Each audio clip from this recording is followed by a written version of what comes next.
예, 또 이게 거주하시는 다 대부분이 또 다 거주하시는 분들이라고 그렇게 제가 또 들었는데 어제 나성시에서도 이렇게 활동을 통해서 좀 더 건강하게 화성시가 또 발전할 수 있는데 화성시 의회가 발전할 수 있는데 이렇게 함께 동참해 주시고 해서 너무너무 감사드립니다.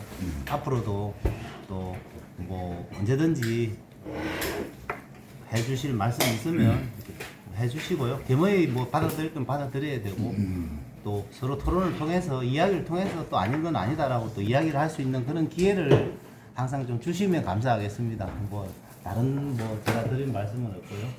뭐 정확하게 뭐 서로 오해가 안 생기고 또 팩트 체크가 된 상태에서 또 서로 이렇게 언론도 마찬가지고 저도 마찬가지, 의회도 마찬가지고 그래서 일들이 좀 잘 처리되었으면 좋겠다라는 그 부탁 말씀 뭐 저는 드릴 말씀은 그것밖에 없습니다.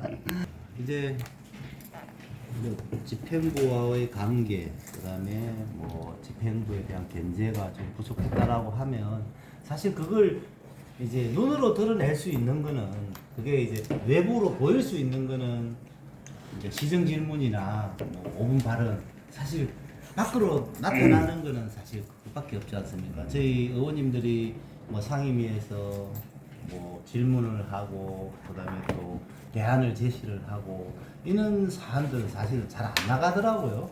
잘 밖으로 이렇게 알려지지가 않는데 외부적으로 보이는 거는 아까 말씀드렸다시피 이제 5분 발언이나 시정 질문을 통해서 이제 시정을 감시하고 또 건의도 하고 또 요청도 하기도 하는데 이제 사실 제가 8대 때 이제 조선 들어와서 그때 이제 사항을 좀 보면 사실 저도 그때 당시에 5분 발언이나 시중 질문을 좀 상당히 많이 했던 편입니다. 자료를 찾아보면 뭐 다 나오니까.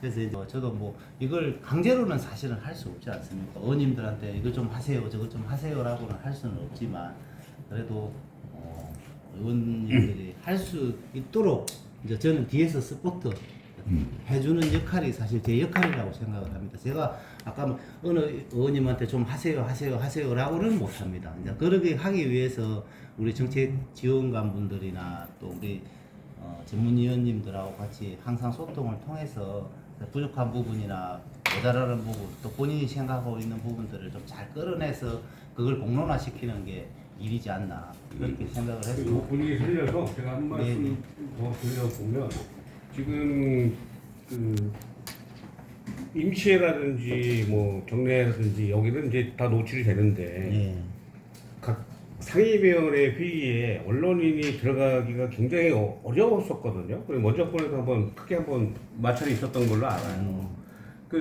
그게 이제 비밀회의가 아니잖아요.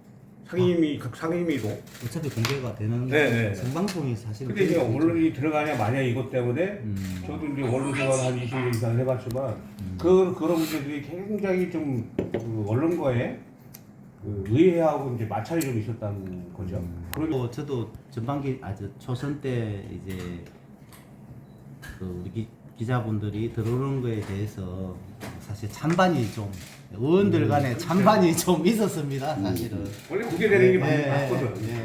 뭐 사실 들어오는 거에 대해서는 전혀 뭐 제가 볼 때 법적으로 문제는 없다라고 생각을 하는데 이제 또 이런 거는 좀 있는 것 같아요. 좀 뭐랄까 좀 심각한 문제 뭐 또 이런 것들이 또 기자분들이 계시면 이를테면 뭐 윤리라든지 뭐 그런 의원님들이 좀 더 오바도 할 수 있고 사실은 또 그렇잖아요. 사실은 그래서 좀 상당히 조심스러운 부분이 좀 많이 있었는데 그에 대해서 답변은 어쨌든 좀 의원님들하고 상의를 다시 제가 뭐 하시라 마시라라고 사실 판단을 하기는 좀 쉽지는 않을 것 같고요. 정말로 앞으로 이제 공개적으로 물론 생방송이 다 되는 거기 때문에 이제 좀 밖에서 보시라라고 그렇게 말씀을 사실 드려서 안 들어오신 부분이 있었어요. 저도 그때 경험을 했기 때문에 그래서 이제 정말 배석을 해서 이제 그 상임위에 대한 부분을 직접적으로 공개를 하는 거에 대해서는 제가 우리 의장단에 한번 좀 상의를 한번 해보겠습니다. 의장단 회의 때. 예, 그런 부분도 있지만 사실은 집행부 쪽에서 하는 사업 관련해서 물론 뭐 미래 이 화성시의 사업에 이제 아직 계획 단계고 추진 단계고 하는 부분에 있어서는 비공개일 수 있으나 사실 전반적으로 지금 다 알려져 특히 뭐 예를 들어서 뭐 소각장 이전 문제라든지 이런 거는 용역을 줘서 용역결과 발표를 하는 자리라든가 이런 부분은 충분히 언론에 공개를 해야 되는 자리라고 저는 생각을 하는데 그런 부분에 있어서도 집행부가 비공개라고 해서 언론을 천덕을 저지하는 경우가 많거든요. 그러니까 용역 보고에 쉽게 말해서 용역 보고에는 이제 거의 대부분이 집행부에서 추진을 하는데 거기에 우리 언론인 분들 배석이 거의 안 되는. 저도 한 번도 본 적은 없는 것 같아요. 아니 못 들어오게 아예 맞아요. 저기를 하시니까. 근데 그런 부분은 왜 비공개가 아니냐면 용역이 짱 이미 쓰는 거라. 사업을 진행하고 있는 거고 그거는 이제 알 권리에 저는 속한다고 보거든요. 지금 어떻게 용역이 추진됐고 1차 보고, 2차 보고, 3차 보고, 4차 보고를 하면 당연히 5차 보고의 내용이 들어가지 않잖아요. 1차 보고에 관련된 사항만 나올 건데 굳이 그거를 비공개로 할 필요가 있냐라는 좀 생각이 많이 들어서요.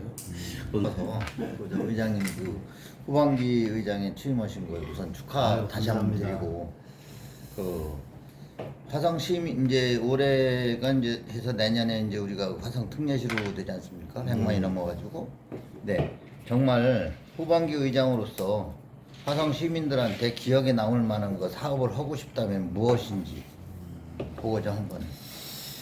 뭐 아시다시피 뭐 우리 대표님들 다 알다시피 100만 특례시가 된다고 해서 우리 시민들한테 뭐가 돌아갈 거에 대한 고민들은 다 하고 있고 사실 실제로 된다고 해서 시민들한테 100% 뭐가 되겠다라고 하는 게 사실 저도 아무리 찾아봐도 사실 그게 없더라고요. 그런데 과연 일이라 할까? 업적을 남기고 싶은 거 소망 얘기 한번 해달라. 저는 지금까지 안 해봤던 이제 그런 사업을 하나 좀 구상은 하고 있는데요. 어쨌든 이제 항상 이 의회도 마찬가지 사실 시민들의 대변을 하는 장소지 않습니까? 의회 자체가 그렇기 때문에 지금까지 아마 외부에서 시민들과 직접 이렇게 의회가 나가서 아마 이야기를 들어본 사례는 없을 것 같아요. 찾아가는 민원 서비스 현장을 좀 한번 만들고 시민들하고 직접 소통을 통해서 원하는 걸 한번 들어보고 그 원하는 것을 정책으로 좀 반영을 한번 시켜보고 싶다.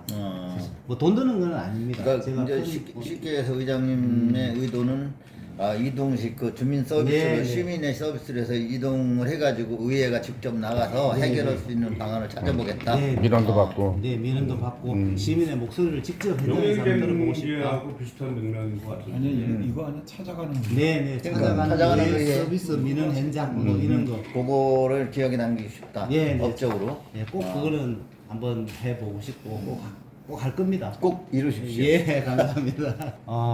어쨌든 여기에 우리 계신 대표님들도 다 건강한 화성시를 만들기 위해서 이 자리에 계시다고 생각합니다. 저 역시도 마찬가지고요.